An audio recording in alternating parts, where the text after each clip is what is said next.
East Coast port strike. What can it mean for truckers and trucking companies? That's the question everyone is thinking about today.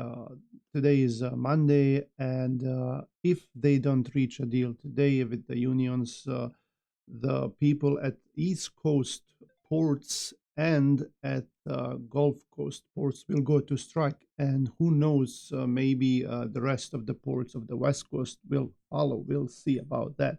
Now, what does this mean to us? Is this good or bad? Now, everyone is thinking that this is bad.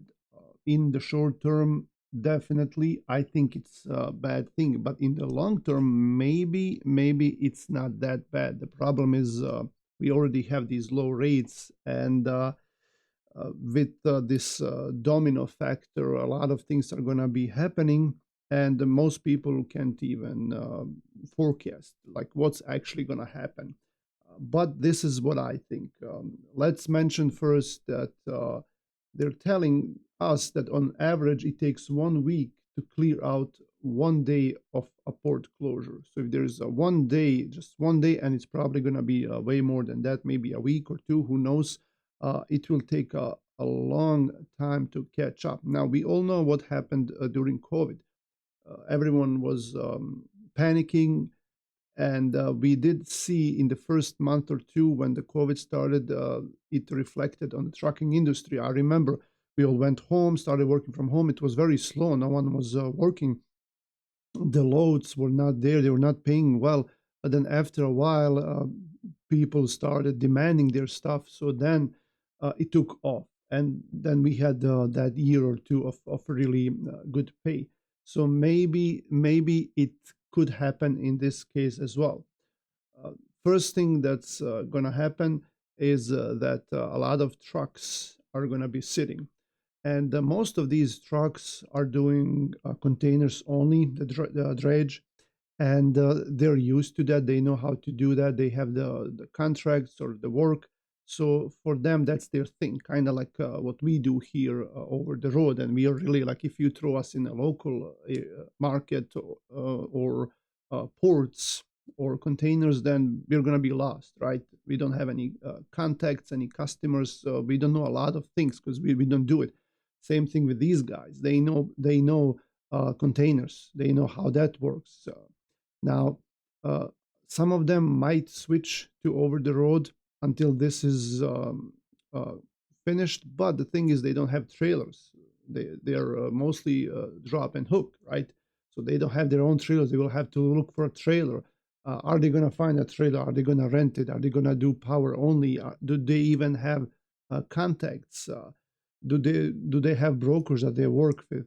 It's going to be tough for them. Also, these trucks, let's be honest, most of these trucks that do these local port work are older trucks.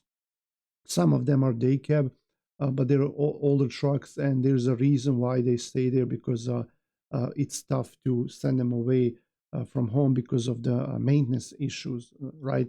So some of them might just sit out. A lot of these drivers are probably just going to wait to see what's going to happen, at least in the beginning, right? They might look for another local work. So that it will be tough in those areas near the ports. Now here, over the road, as far as these additional trucks that are going to be in the play here, I don't know if they're going to do much difference, right? But the thing is that we are not going to have all those goods. The people who know more than this than I do, they're saying that each day of these strikes will cost the economy $1 billion for 1 day, right? And there is this list of top companies that are importing into different ports. For example, Walmart here is on top of the list, and they have each specific port that's going to be affected. So here we have a Walmart, IKEA, Samsung, Bob's Discount Furniture, LG, Home Depot, Continental Tire, Hyundai, Dollar General, General Motors, Amazon, Folgers, Goodyear, Michelin, Heineken, Pepsi.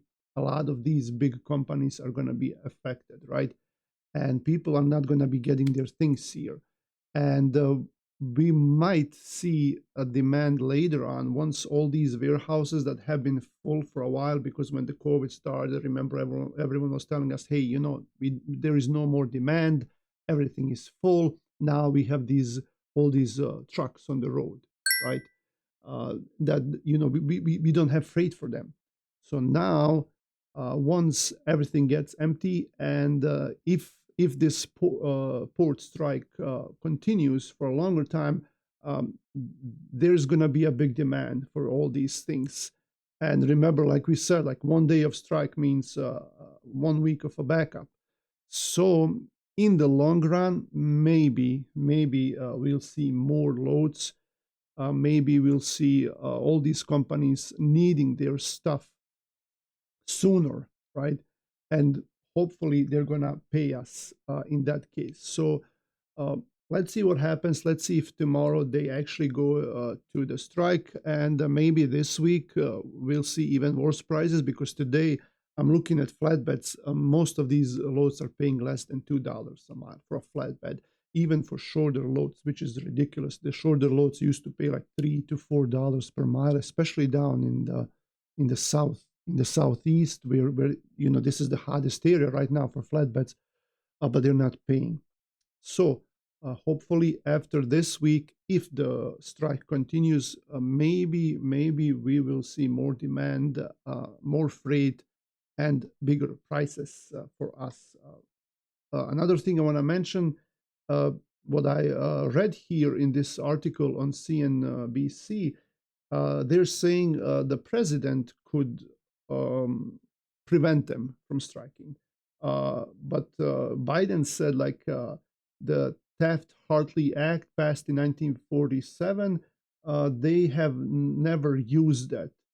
But if you remember, and I don't know about the specifics, like there was a vote in Congress and Senate, I think, in December 22. Remember, there was supposed to be a big railroad strike, right? And everyone was talking about it.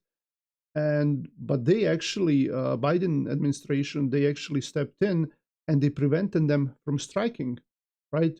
And now they're saying they have never done something like that. I guess he forgot.